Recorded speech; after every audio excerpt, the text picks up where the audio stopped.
de hoy nos ha enseñado que es necesario estar preparados para el cambio. El cambio es movimiento, el movimiento es vida. La vida es la que nos empuja hacia la excelencia. La excelencia en salud al servicio de la comunidad. En el transcurso de 4 décadas, nos hemos consolidado como referente en la prestación de servicios de alta complejidad. Para alcanzar nuestras metas, sustentamos nuestro trabajo en 4 pilares: la excelencia en la atención, la docencia, la investigación e innovación y la responsabilidad social. Como institución hospitalaria, nuestra vocación primordial es satisfacer las necesidades de nuestros usuarios, bajo un modelo de atención humanizado, centrado en el paciente. Para hacer más eficiente nuestro compromiso, apostamos por una estrategia que nos permita atender a cada familia, desde cualquier lugar. Por eso implementamos una ruta que nos conduce por el camino de la investigación y la innovación, en el campo de la ciencia médica. No le tememos a los retos que nos plantea el día a día en nuestra labor. Somos un hospital universitario, lo cual nos permite asegurar la continuidad de nuestra misión. Creemos en una formación académica humanizada, ética y científica, puesta al servicio de la comunidad. Estamos comprometidos con la responsabilidad social que tenemos con nuestro entorno inmediato. Por eso, desarrollamos diversos programas de atención para la población más vulnerable. Nuestra permanente búsqueda de la excelencia nos ha llevado a romper barreras en campos muy prometedores: la telemedicina y la atención a pacientes internacionales. Los tiempos cambian, el mundo se transforma. Estamos preparados para afrontar los nuevos retos. La innovación y la calidez humana hacen parte de nuestra existencia. Fundación Valle del Lili. Excelencia en salud, al servicio de la comunidad. Buenos días para todos. Les damos la bienvenida y agradecemos que se encuentren en este segundo simposio de infecciones asociadas a la atención en salud, compartiendo experiencias.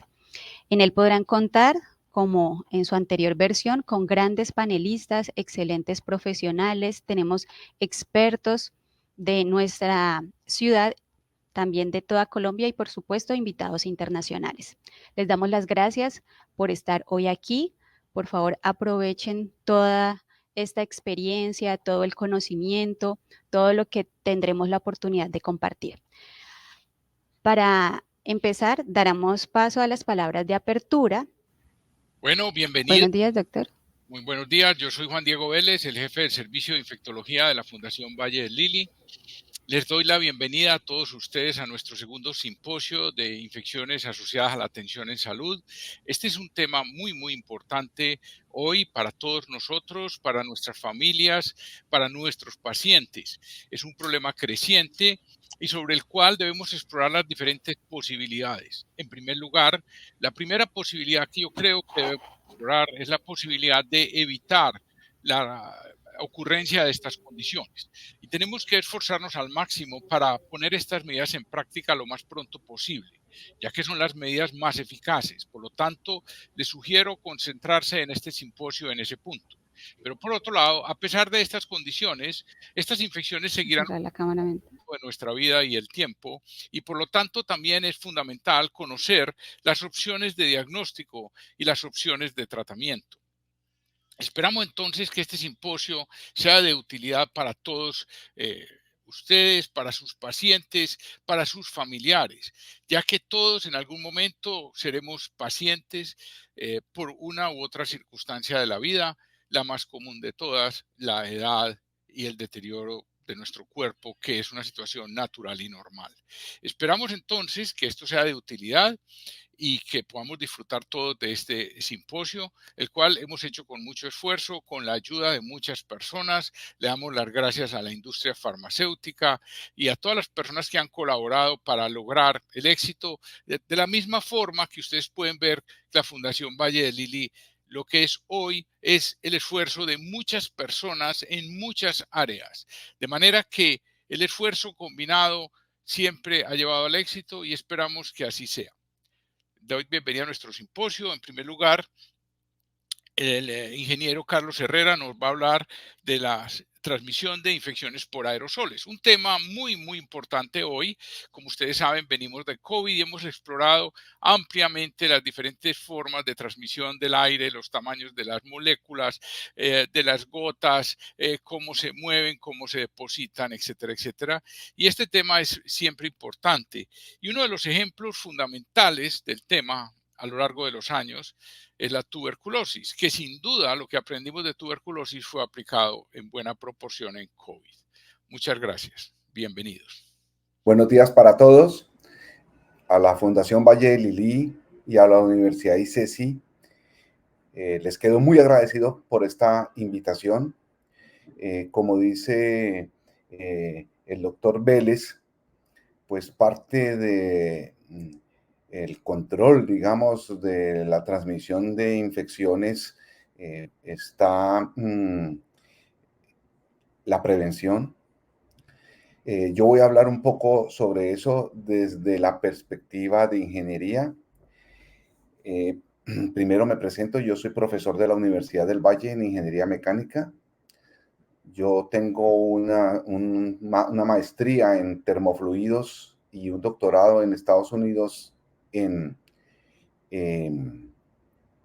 energía y transmisión de ventilación de partículas.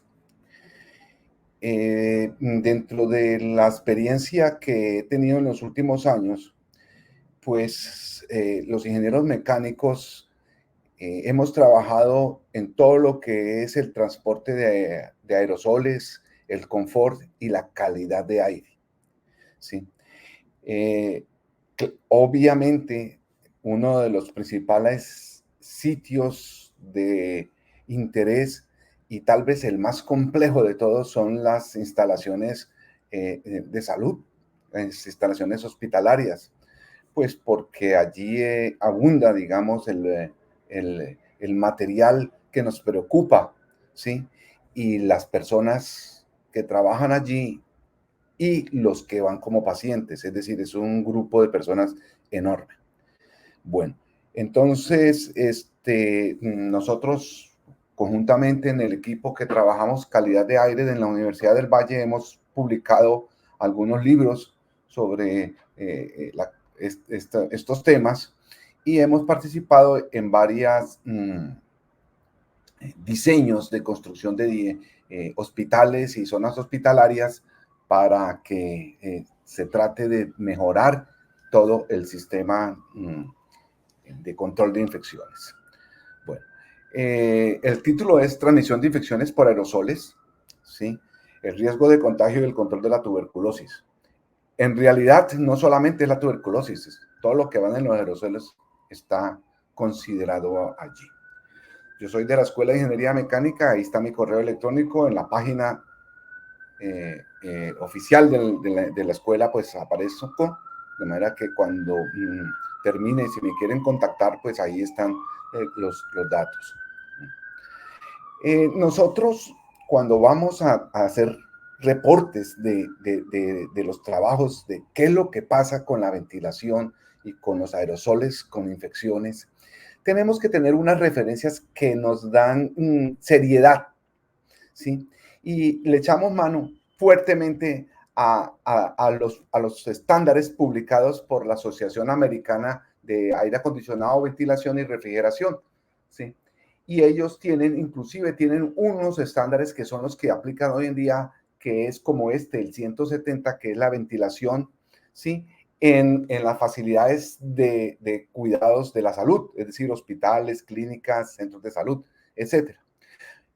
El problema es que la calidad del aire va pegada con el confort, ¿cierto? Entonces, se tienen que trabajar varias cosas a la vez, ¿sí? Un libro que siempre he recomendado a todo el mundo es el de Kowalski, que es el de Control de Infecciones Aéreas Hospitalarias. Sobre ese libro nosotros nos tomamos muchas referencias y empezamos hace como 15 años a trabajar en el tema, ¿sí? Y a vincularnos con las universidades. Esta diapositiva que ustedes ven pues es un poquito cómica, pero es una presentación, ¿sí? Cómo nosotros sentimos lejos o cualquier animal como la leona allí puede sentir los olores, ¿sí? Los olores también son partículas. Imagínense todo lo que va por el aire, ¿sí? Voy a explicar el árbol del problema, es decir, qué es lo que yo voy a hablar, de qué voy a hablar y por qué estoy hablando en este simposio. Se lee de abajo hacia arriba. Entonces, las bacterias, los virus, los hongos son microscópicos, ¿sí? Y tenemos que estar en los ambientes generales, pero peor porque se concentran más en los ambientes hospitalarios. Pero allí en esos ambientes hospitalarios también tenemos huéspedes, yo le llamo huéspedes sanos, que son los médicos, las enfermeras, todo el personal hospitalario y los pacientes acompañantes que no están enfermos, ¿sí? Es más, gente que no tiene, que está en el hospital, pero no tiene una infección, digamos, de transmisión aérea. Entonces, vamos a juntar dos cosas que nos preocupan a todos. El problema es que los estornudos, la tos, sonarse, o hablar, o gritar, o bostezar, o peor, una cosa que no podemos dejar de hacer, respirar y hasta reír, ¿sí? Saca aerosoles por la boca y son expelidos al aire, ¿sí? Y por el otro lado, los huéspedes, hay huéspedes que están bien o están susceptibles de contagiarse y además están confinados en el mismo espacio donde están los aerosoles, como por ejemplo, ¿sí? En sitios como en el transporte colectivo, en el mío, o en las aulas, o en el salón de clase, o en la sala de espera, o en la sala de cirugía, o en el triage, o en los consultorios médicos, ¿sí? O en la estación de enfermería, o en la habitación de los pacientes. Entonces resulta que tenemos un problema, ¿sí? Entonces el problema pues queda ahí claro de que hay agentes infecciosos que se transportan por aerosoles entre portadores y huéspedes susceptibles de contagio. ¿Y eso qué consecuencias tienen?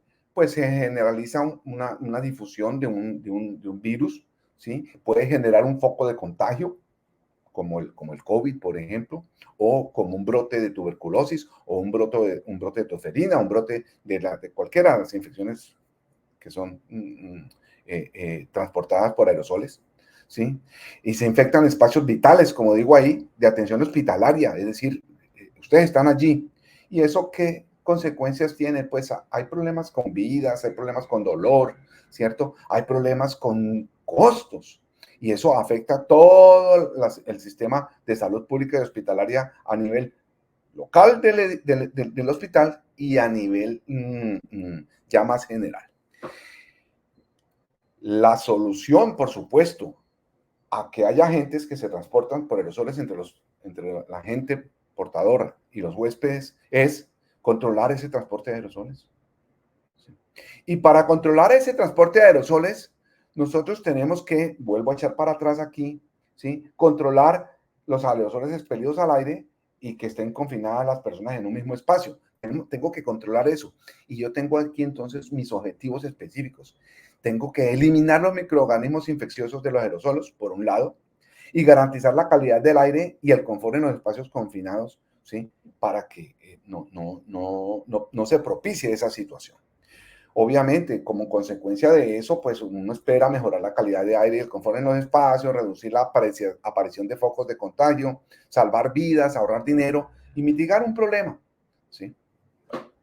Aquí, en esta foto, se ve claramente qué es lo que ocurre, por ejemplo, con un estornudo. Esta foto es de dominio público prácticamente, eso está en todas partes de la Organización Mundial de la Salud, mostrándola, ¿sí? Y se refiere al tiempo, en la gráfica, al tiempo donde dice settle time, es el tiempo en que una gotícula o aerosol cae al suelo desde cuando usted la tira, ¿sí? El tiempo depende del tamaño de la gota. La gota gruesa, grandota, pues cae rápido, ¿sí? Entonces, una gota, por ejemplo, de 15 micras, póngale que sea por acá, ¿sí? Cae en 2 segundos al suelo, ¿sí? Una de 8, pues caerá en 5 y así sucesivamente. El problema es que, como ustedes ven aquí, hay gotículas de todos los tamaños. Entonces, cuando las gotículas son muy pequeñas, se demoran mucho en caer al suelo. Y si llega a haber un ventilador o un equipo de aire acondicionado mini split, de esos que ustedes tienen por todos lados, ¿sí? Entonces, se puede demorar mucho tiempo, ¿sí? El problema está ahí. ¿Qué tal que en ese mucho tiempo yo la aspire y esté susceptible? Entonces, eso es un problema. Ahora, por aquí en esta otra gráfica, también es de las publicadas por la Organización Mundial de la Salud, etcétera, está el tipo de hongo, el tipo de bacteria o el tipo de virus, ¿sí? Y los tamaños, perdón, o los tamaños. Entonces, por ejemplo, la tuberculosis, que no se ve tan claramente aquí, TB, ¿sí? Es del orden de una micra, ¿sí? Ahí tenemos uno solo. Pero los virus, como el coronavirus, ¿sí? Es de 0.1 micras. Si yo me echo de para atrás y digo, una micra, ¿por dónde está una micra? Pues si esto es 4, esto es 2, una micra está por acá. ¿Cuánto se demora? Más de 10 minutos. Y el coronavirus, 0.1 micra, es por aquí, ¿sí? Ese se demorará, se quedará prácticamente en el aire dando vueltas, ¿sí? ¿Hasta cuándo? Hasta que entre en un huésped. Entonces estamos en un problema grave, que las bacterias que nos preocupa y los virus y hasta las esporas de los hongos, ¿sí? Son susceptibles de que yo las pueda aspirar y si soy susceptible de contagio, pues me enfermo. Entonces, ese es mi problema. Ahora, tengan en cuenta que vamos a hablar de espacios interiores, ¿sí? Un espacio puede ser perfectamente un consultorio, un triage, la sala de espera, ¿sí? Son espacios relativamente cerrados. En el caso particular de hospitales como la Fundación Clínica Valle de Lili, ¿sí? O la Fundación Valle de Lili, que es el nombre actual, ¿sí? Muchas de las salas de espera están en zona abierta. Eso es muy favorable, muy favorable. No todos los hospitales tienen esa situación tan buena. Una vez vino un experto aquí a la universidad español y discutía sobre eso conmigo. Yo lo llevé pues a la fundación para que conociera, ¿sí? Y le mostré las salas de espera, es decir, que son, muchas son afuera, y él tenía pues observaciones. Lo que pasa es que desde el punto de vista de la gente que vive en zonas que tienen estaciones, pues el frío es muy macho, ¿sí? Pero nosotros no tenemos ese problema, entonces fue una buena decisión la que se tomó. Entonces, en ese espacio interior vamos a tener el que está, digamos, enfermo, que es el que tiene los puntos rojos, y el sano, que puede ser el médico, ¿sí? Entonces, él, así como cuando huele, ¿sí? Así como si estuviera fumando o si estuviera contagiado, nosotros le podemos sentir el olor. Si le sentimos el olor, también van a haber partículas. Claro, entre más tiempo esté, más partículas tira al aire. Entonces se vuelve peor.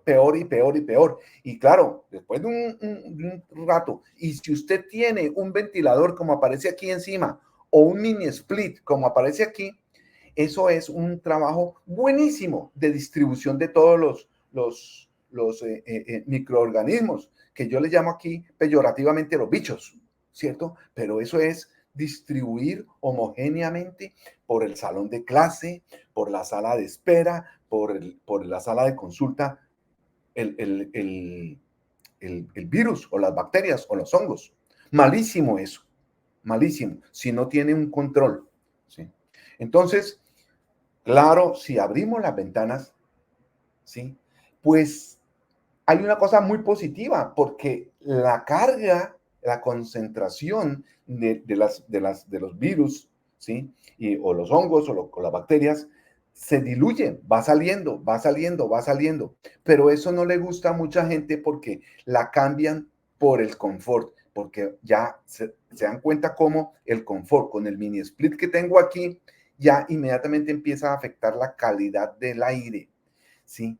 la calidad del aire. Entonces, esto es prohibido en muchísimos espacios hospitalarios por el problema que les estoy mencionando, ¿sí? Necesitaría algo que sea capaz de sacar el aire o filtrarlo, ¿sí? O filtrarlo con filtros ultravioletas germicidas. Eso es una cosa. Entonces, ¿de qué depende la percepción? Pues depende de la intensidad con que se esté generando el olor, ¿cierto? Pero miren ustedes también de la intensidad con que se genera la bacteria o el virus. Por ejemplo, una persona que está muy infectada en un momento en que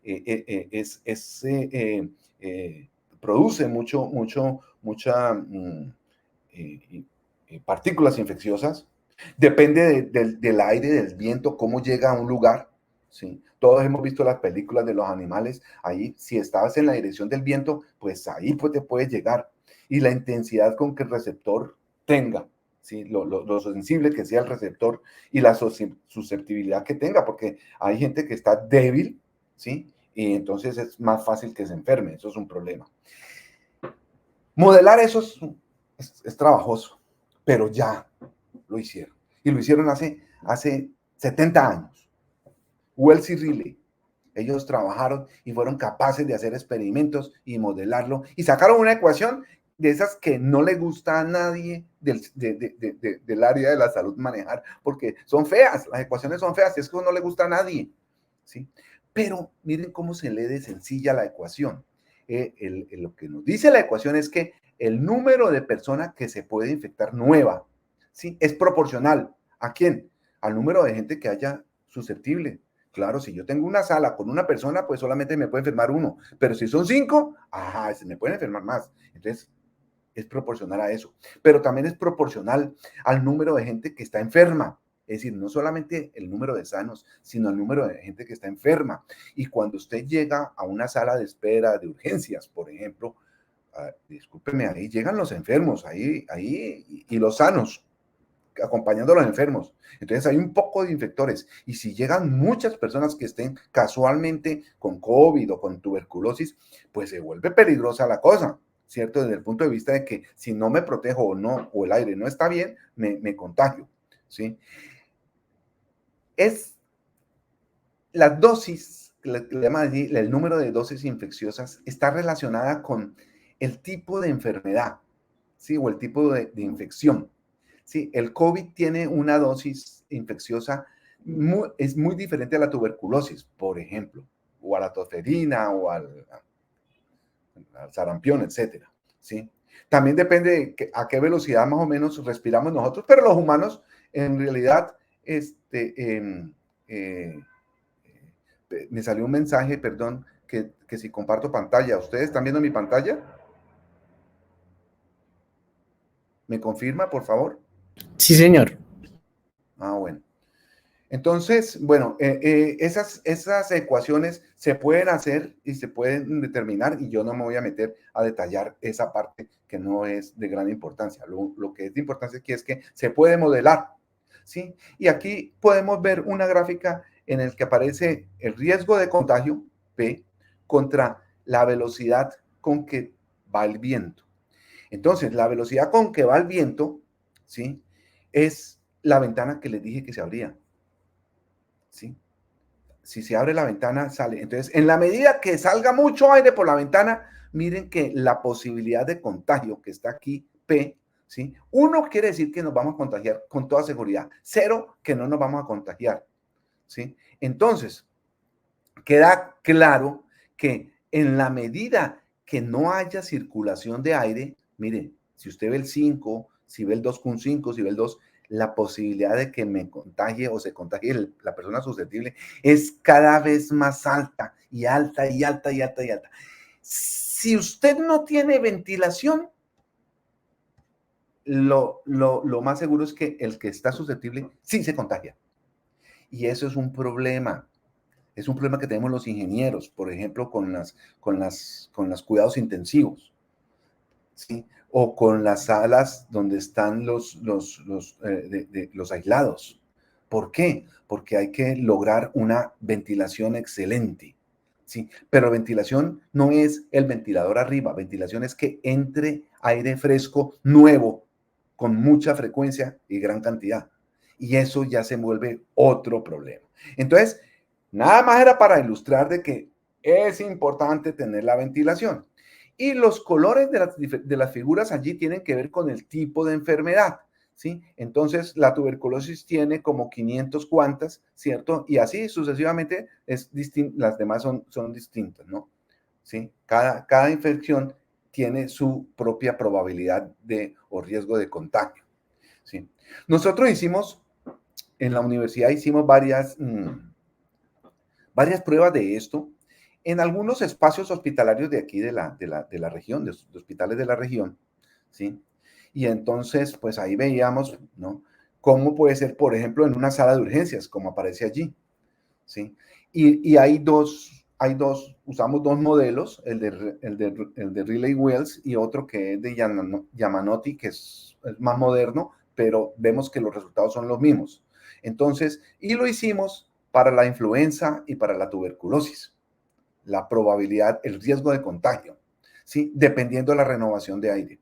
Esto es para mostrarle a la gente, sobre todo los que toman decisiones, muchas veces son médicos, entonces pues tienen que estar un poquito ilustrados sobre, vean, la renovación de aire más alta la necesito para bajar el riesgo de contagio, ¿sí?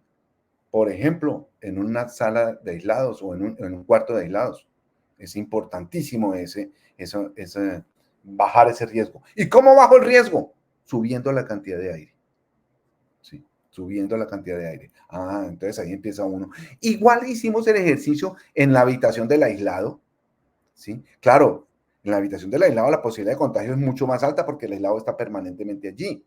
¿Sí? El riesgo de contagio, por ejemplo, en un pasillo de urgencias es menor. Miren que obvio, es menor. Pero, ¿qué pasa con la fundación, ¿sí? Valle de Lili?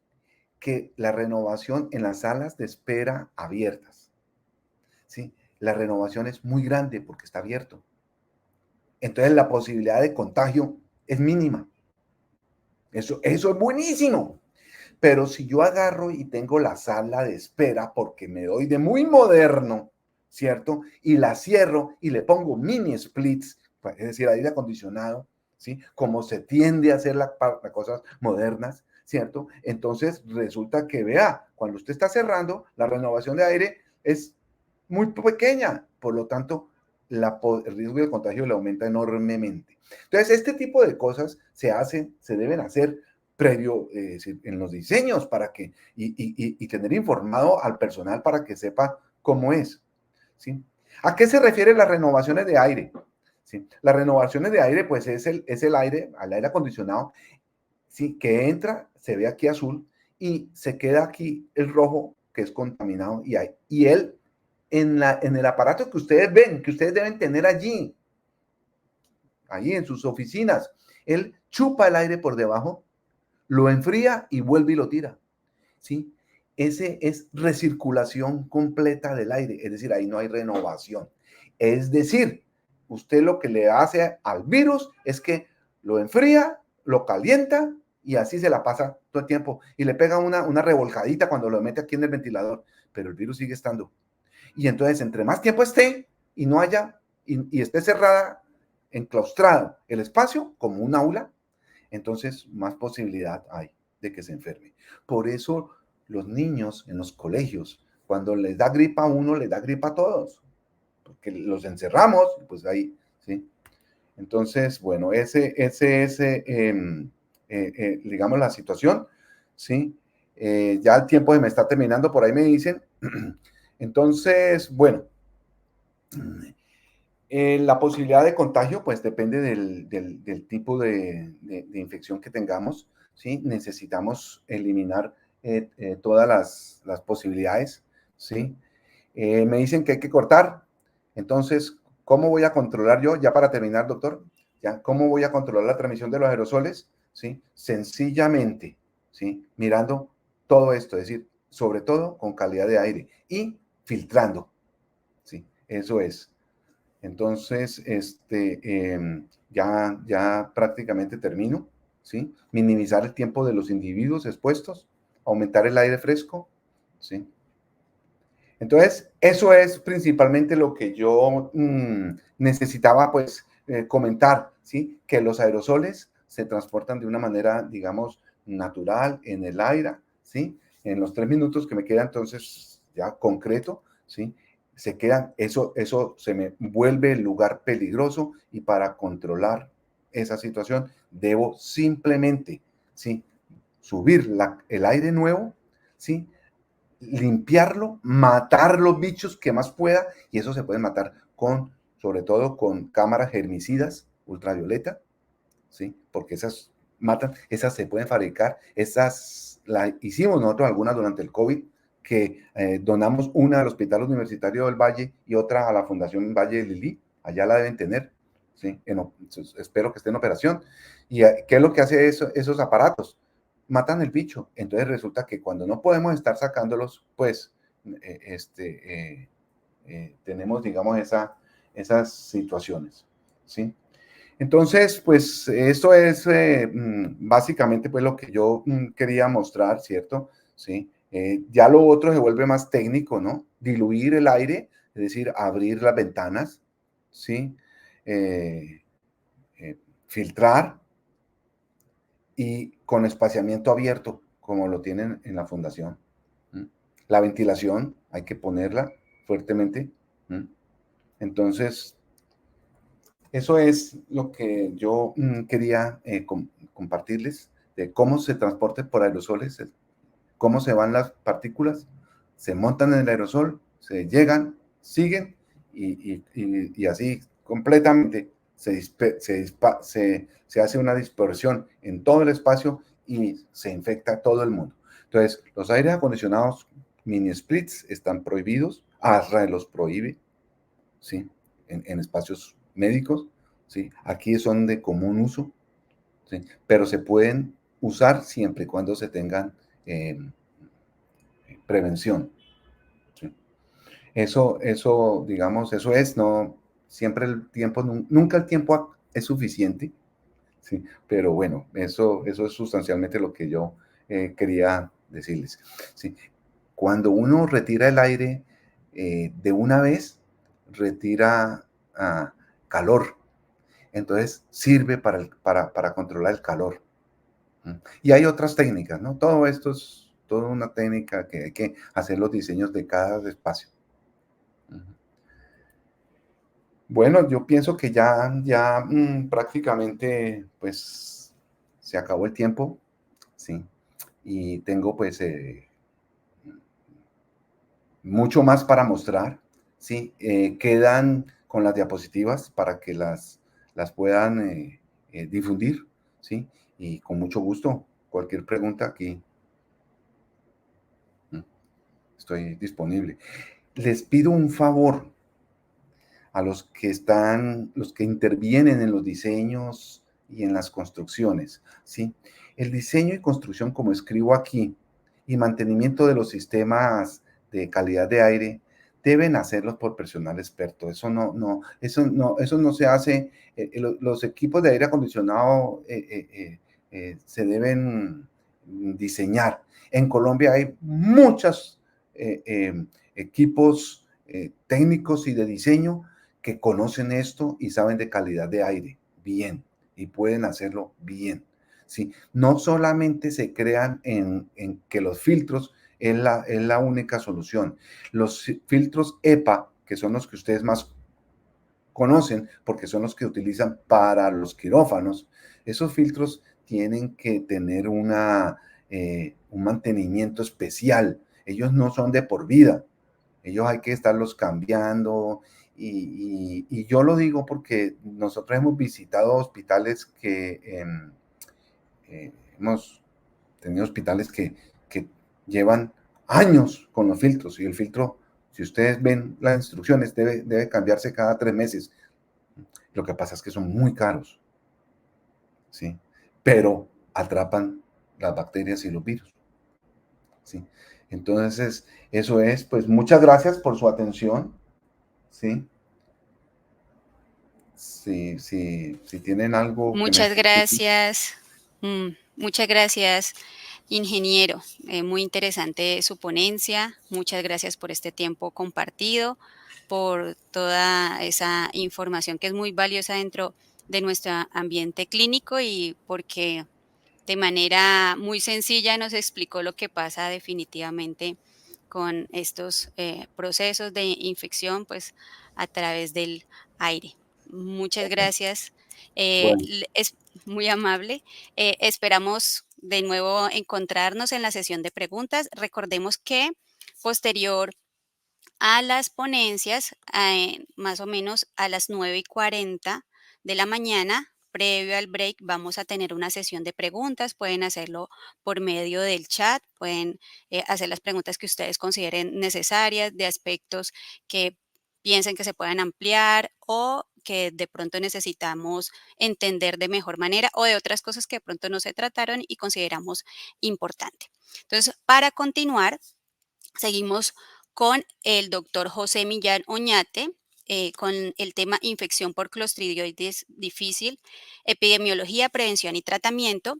El doctor Oñate es médico de la Universidad de Barranquilla, médico internista de la Universidad del Valle, médico infectólogo del Instituto de Nutrición de Salvador Suribán. También es médico infectólogo de la Clínica Imbanaco, de la Clínica de Occidente y Clínica Sebastián de Belalcázar, expresidente de la Asociación Colombiana de Infectología en el periodo 2019-2021 y presidente del capítulo suroccidente de la ASIN. Doctor Oñate, muchas gracias por estar aquí. Bienvenido. Ok, súper. Bueno, gracias. Entonces, como les contaba, estoy a la moda también y le pedí a la inteligencia artificial que me hiciera algunas diapositivas. Y aquí les voy a contar lo que dice la inteligencia artificial del Clostridium difficile. Es una bacteria anaeróbica gram positiva que forma esporas que coloniza el tracto gastrointestinal, cuya principal mecanismo de transmisión lo hace a través de la ingestión de esporas en ambientes hospitalarios con una alta capacidad de persistencia en el entorno clínico. El doctor Herrera nos habló de transmisión aérea y esto es más hacia el contacto. Epidemiología y prevalencia han aumentado de manera significativa estas infecciones en el mundo. Y fíjense ustedes que el clostridioides se conoce desde el año 1935 como un habitante normal en la flora intestinal de los neonatos. Solamente en el año 62 es cuando se confirman los primeros reportes de infección por clostridioides difficile. Y este es un recuento histórico de cómo vamos con el clostridioides difficile, y en el 2022 los ensayos clínicos controlados para la introducción de vacunas contra este microorganismo. En Colombia, la información que tenemos hasta el momento publicada en el año 2009, Otero Rengifo encontró el 40% de la diarrea en los adultos mayores son por el clostridioides difficile en este tipo de pacientes hospitalizados. En el año 2011, estudios de casos sin control en donde se describen los factores de riesgo, pero no hay información de prevalencia. Escobar Díaz también en el año 2011 informa que pacientes hospitalizados con diarrea hasta el 16% tenían clostridioides difficile. Y luego publicamos nosotros en el año 2011 la prevalencia de 10 casos por cada 10,000 pacientes año y con un 13% de las infecciones adquiridas en la comunidad. Entonces, estos datos en Colombia se comienzan a construir y básicamente nosotros tenemos que decir que anteriormente no teníamos manera de hacer un diagnóstico adecuado de la infección por clostridioides difficile. Esa brecha se ha venido cerrando, existen todavía dificultades, no hay el suficiente acceso a las pruebas en las diferentes clínicas y hospitales, pero lo que sí tenemos es una gran capacidad de formular antibióticos y ya vamos a revisar por qué los antibióticos son importantes en este tipo de infecciones. En Estados Unidos, haciendo prevalencias muy puntuales en estudios publicados en el New England Journal of Medicine, mostró que la primera causa de infección intrahospitalaria era el clostridioides difficile y que afectaba principalmente a las personas mayores de 65 años. Y la incidencia a nivel mundial varía de acuerdo al país, varía de acuerdo al tipo de pacientes que se estudie, varía de acuerdo también a las pruebas que se utilicen, pero en términos generales esta prevalencia a nivel mundial se ha venido aumentando con un fenómeno que ha venido también explotando en términos de la flora patogénica del Clostridium difficile, y es que así como algunas bacterias adquieren mecanismos de resistencia, transposones, cambios mutacionales, etcétera, esta bacteria Clostridium difficile, se han identificado más de 50 ribotipos, y en el año 2000, especialmente en los Estados Unidos y en Canadá, se comenzó a describir unos casos fatales de infección por Clostridium difficile por una cepa hipervirulenta que se conoció como la B1 NAP 1027, que tenía una gran capacidad de tener una toxina binaria porque tenía una mutación del gen regulador TCDC. En Colombia, como les mencionaba, los datos que nosotros hicimos en la clínica Imbanaco, encontramos una prevalencia de 10 pacientes por cada 10.000 años, ocupaba el 9º lugar en el perfil epidemiológico. Para ese momento teníamos solamente la prueba molecular de GeneXpert y encontramos una cepa hipervirulenta en el 23% y con factores de riesgo de diabetes, leucemia, el uso del cefepime y antibióticos por más de 7 días. Pero fíjense ustedes la evolución en la clínica de los datos de esta infección por Clostridium difficile, y noten ustedes que a pesar que tenemos bacterias, KPCs, BLES, usamos antibióticos, intentamos hacer un adecuado uso racional de los medicamentos antibióticos, lo que no hemos observado nosotros en esta tasa de infección por Clostridium difficile es una explosión de casos. Se siguen presentando, pero sigue también ocupando en nuestra clínica entre un 7º y un 8º lugar del perfil epidemiológico. En Colombia sí, de verdad que hay información de este Clostridium difficile en cuanto a los ribotipos que están circulando. Son varios de ellos, los más frecuentes son el 591, el 106 y el 002. Estos estudios, liderados por la doctora Claralina Salazar en Medellín, mostraron que estos ribotipos por lo menos no tienen resistencia ni a la vancomicina ni tampoco al metronidazol. Y con el Clostridium difficile siempre se ha dicho que tiene que ver con el uso de los antibióticos, pero no es lo mismo los antibióticos que utilicemos. Sabemos que una variable muy importante son los días de administración de los antibióticos para cambiar la microbiota intestinal, pero también algunos lo cambian más rápidamente que otros e incrementan la posibilidad de infección por clostridioides, entre ellos la clindamicina y también los beta-lactámicos. En Colombia, el consumo de antibióticos para nadie es un secreto, que tenemos todavía mucha tarea que realizar para poder optimizar el uso de los antibióticos en nuestras clínicas y hospitales, sin contar que esta estrategia tiene que ser multidisciplinaria o multiintervenciones, como llaman ahorita, porque se requiere controlar la formulación o la dispensación o la compra de antibióticos de manera ambulatoria y también en veterinaria. Pero en Colombia, fíjense ustedes que se sigue en esta datos publicados del uso de antibióticos hasta el año 2022, el uso del meropenem, el uso de la piperacina tazobactam, son los antibióticos que en línea intensivo más se formulan. Y esto es importante porque miren ustedes que en este reloj el uso de carbapenémicos, quinolonas y cefalosporina de tercera y cuarta generación son los antibióticos que más están asociados a la posibilidad de presentar infección por Clostridium difficile. Y al lado izquierdo, daptoline, claritromicina, tetraciclina, tigecyclina como los de menor riesgo. Por otra parte, la incidencia también dependerá del tipo de ribotipos. Estos ribotipos, algunos son más o son menos resistentes a los cambios físico-químicos que existan en el medio ambiente, y esto puede favorecer la persistencia de estas esporas, la germinación de la misma. La obesidad y también el bajo peso están asociados en estos extremos a la presencia de infección por Clostridium difficile. Las comidas, el tener una alta ingesta de proteínas con una baja ingesta de carbohidratos, tiene un mayor riesgo de infección por clostridioides difíciles. El comer muestras o comidas, contaminadas, preparadas, esto también tiene un mayor riesgo de infección por clostridioides difíciles, pero esto lo hacen porque alteran la microbiota intestinal, y este es el motivo por el cual la ingesta de algunos alimentos se puede asociar a infección por Clostridium difficile. Entonces, partamos de la base que el paciente o la persona debe tener factores de riesgo, los cuales se describen el uso de los antibióticos, la edad mayor de 70 años, la hospitalizaciones, los inhibidores de bomba de protones, las quimioterapias, la falla renal, la alimentación enteral por sonda favorecen la posibilidad de germinación del Clostridium difficile que está en el medio ambiente en forma de esporas y que el paciente lo tiene en contacto con la superficie inanimada en su habitación, le colonizan la piel y luego pasan a nivel oral en la boca, pasan y resisten la acción del tubo del jugo gástrico. Y aquí les tengo que contar que los inhibidores de bomba de protones, el riesgo no está relacionado con que aumenten el pH gástrico y favorecen el paso de las esporas del clostridioides a nivel del duodeno y posteriormente del colon. Aquí los inhibidores de bomba de protones están relacionados con un incremento de riesgo de infección por clostridioides porque cambian la microbiota intestinal. Definitivamente la bacteria Clostridium difficile necesita germinar a nivel del tubo intestinal y para esto requiere la acción de ácidos biliares.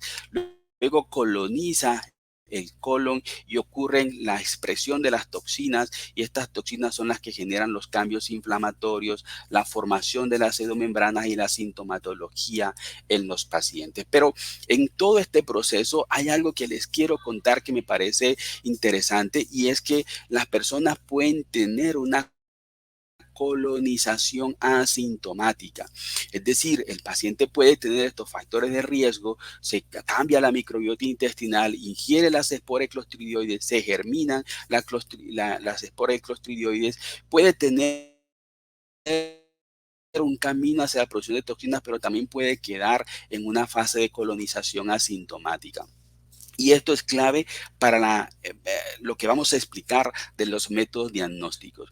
Esta colonización asintomática se ha observado que los pacientes para que desarrollen la infección, la sintomatología, requieren estar colonizados. Solamente hay un porcentaje muy pequeño de pacientes a los cuales en un estudio clínico en donde los pacientes se hospitalizaban, le hacían seguimiento de colonización por Clostridium difficile, solamente el 1.7% no se le demostró colonización y desarrollaron infección. Segundo, la colonización puede ser asintomática y puede demorarse hasta la depuración del clostridioide por largo tiempo, pero en promedio 56 días. Y lo tercero, de los pacientes colonizados, solamente un 14% van a desarrollar la infección por Clostridium difficile. Entonces, para terminar acá, la inteligencia artificial nos dijo que los determinantes patogénicos del clostridioide tienen que ver con la edad, con los ribotipos, con las citoquinas que tenga la persona, con factores que faciliten la esporulación del clostridioide,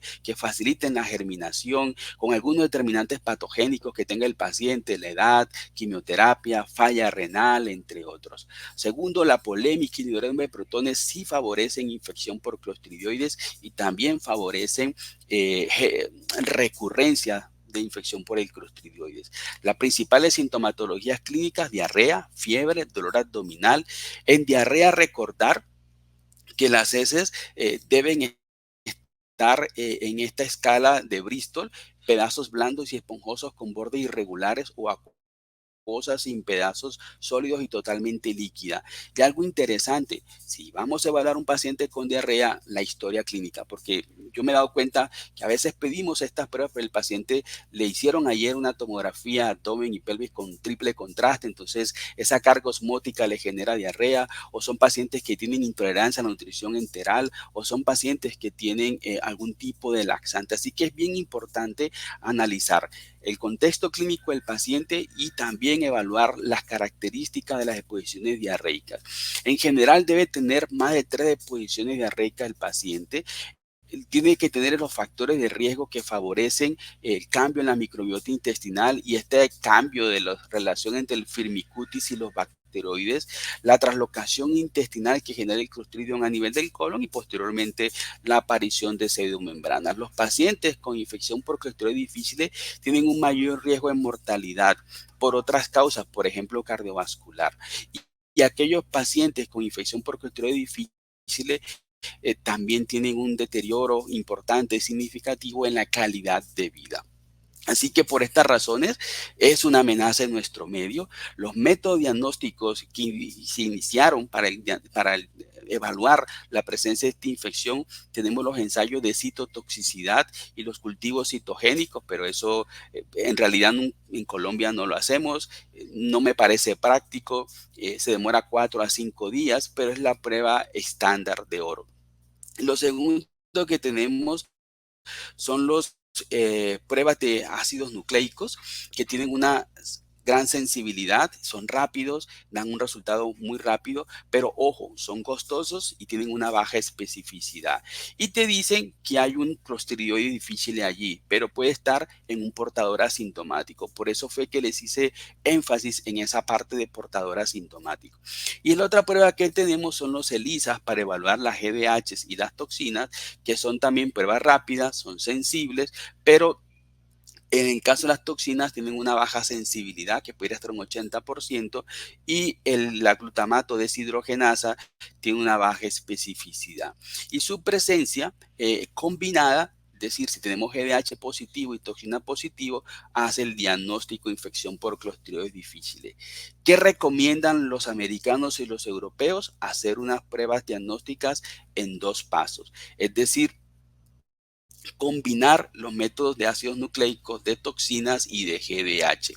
A mí particularmente, por términos de costos, me gusta más utilizar GDH y toxinas. Si son positivas las dos, con el cuadro clínico compatible, el diagnóstico lo hacemos y le damos tratamiento a los pacientes. Si tomamos la ruta de pedir pruebas de ácidos nucleicos, bien sea por GeneS, pero por estos paneles gastrointestinales, si es positivo, recuerden, alta sensibilidad, pero vamos a necesitar un método altamente específico para saber si ese clostridio que tiene ese paciente en ese método molecular que se detectó es productor o no de toxinas. Si la prueba de toxina luego sale positiva, entonces decimos, bueno, sí, es toxigénico, le doy tratamiento. Pero por el contrario, si es negativa, ya se requiere evaluar el contexto clínico del paciente. Así que, ¿cómo diagnosticar la infección por clostridioides? Debemos hacer el método diagnóstico en 2 pasos y tenemos que tener en cuenta que en Colombia no existen guías locales para el clostridioides difícil. Y fíjense ustedes, cuando se hace el diagnóstico en 2 pasos, aquí en este periodo se hacía solamente con PCRs.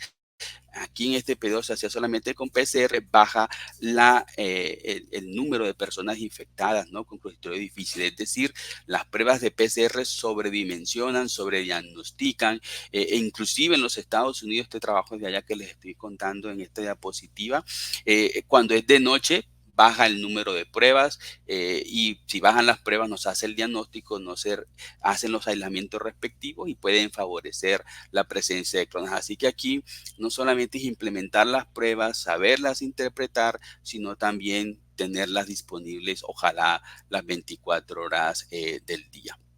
En resumen, los métodos diagnósticos deben realizarse en 2 pasos. Está muy claro que cuando se hacen 2 pasos y hay un infectólogo o un comité de infecciones bien entrenado, el clostridioides difícil, noten ustedes cómo se hacen adecuadamente los diagnósticos en los pacientes, se optimiza el tratamiento, se optimiza el número de camas.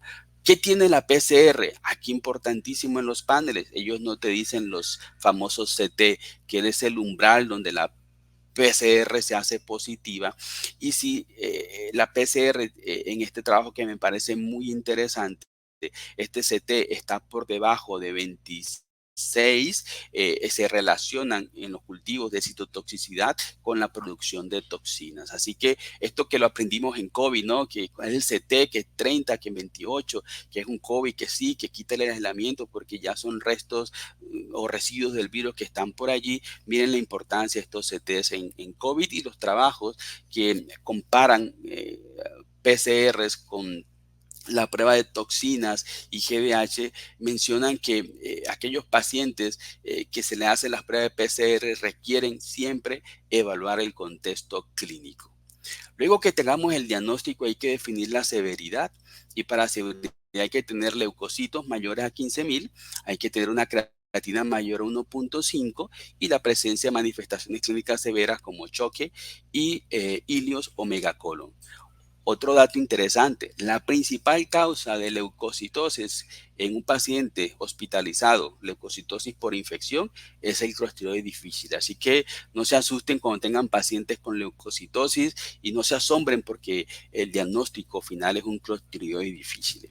En el tratamiento, metronidazol, que ha sido lo clásico para nosotros, no es recomendado por las guías de la ICSA, solamente cuando hay un acceso limitado a las otras opciones. En Colombia no tenemos guías. Metronidazol tiene una desventaja y es que tiene una gran posibilidad de recurrencia a la infección, básicamente porque en la medida que pasa la inflamación colónica disminuye la concentración luminal del metronidazol y entonces no inhibe suficientemente el clostridioides y por lo tanto puede favorecer la recurrencia.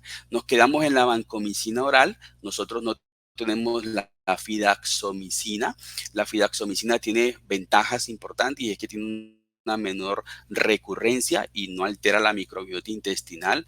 La vanco se puede asociar a enterococos resistente a la vancomicina, por ejemplo. Fidaxomicina es muy costosa, no está en el país, así que solamente me voy a referir a la vancomicina oral, que lo ideal es darlo en cápsulas, pero experiencia tenemos con el uso de la vancomicina en polvo, diluirla, administrársela a los pacientes. Hoy en día nosotros utilizamos cápsulas, excepto el paciente que no puede deglutir, le seguimos dando la vancomicina en solución oral. El riesgo de recurrencia está presente hasta un 25% después de la primera infección.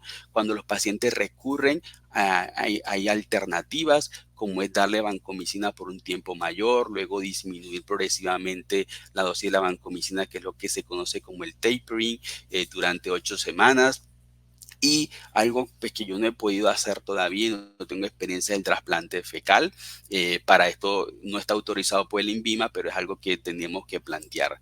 Otras alternativas: Bezlotusumab, anticuerpo monoclonal contra la toxina B, disminuye recurrencia, más no previene la infección. Probióticos, prebióticos y posbióticos no están indicados, no están recomendados, no hay evidencia para ello. Algunos pacientes que tienen, por ejemplo, bacteremias por pseudomonas, E. coli, Staphylococcus aureus, hay que darles antibióticos para esa bacteriemia o para esa infección y nos quedamos con que, bueno, y para el clostridio hay profilaxis. Todavía no hay recomendaciones oficiales, pero algunos grupos recomiendan dar profilaxis con vancomicina oral 125 miligramos el día, por lo menos hasta 5 días después de haber finalizado el tratamiento antibiótico. Vienen nuevos medicamentos que favorecen la microbiota intestinal, como el SER-109, que tiene gran concentración de los Firmicutes que habíamos hablado, y entonces hacen una repoblación del tracto gastrointestinal, disminuyen, como pueden apreciar en este estudio de COSPOR, en un estudio fase 3, el riesgo de recurrencia de las infecciones. La inteligencia artificial nos cuenta que la estrategia de control es el uso prudente de los antibióticos, el desarrollar nuevos medicamentos contra el clostridioides difícil que están en experimentación en fase 3 y enfocarnos en vacunación contra el clostridioides difícil. Dentro de esta estrategia de prevención, educar y concientizar a todos acerca del uso adecuado de los antibióticos, tener una política fuerte del control de infecciones, la participación de la comunidad para que no exija el uso de los antibióticos y de a poco, de una manera pedagógica, contarles que los antibióticos solamente funcionan cuando hay una infección bacteriana. Definitivamente, si hacemos un adecuado antibiotic stewardship, seguramente los números de clostridioides difícil van a disminuir, pero también tenemos que hacer el stewardship de los inhibidores de bomba de protones, el stewardship de los métodos diagnósticos, sobre todo la biología molecular, saberlo utilizar, mejorar el interrogatorio en los pacientes, evaluar los factores de riesgo. En vacunas tuve la oportunidad de participar en el estudio Clover. Bueno, contarles que se hizo en medio de la pandemia, así que eso fue muy complejo. El seguimiento en medio de la pandemia era un seguimiento a 3 años, eficacia del 20%, noticia mala. La buena noticia es que algunos pacientes siguieron, eran 3 dosis de la vacuna y le pusieron más dosis, y estas otras dosis que le pusieron, que fueron en total 5, en estas personas, en algunos favorecieron la producción de anticuerpos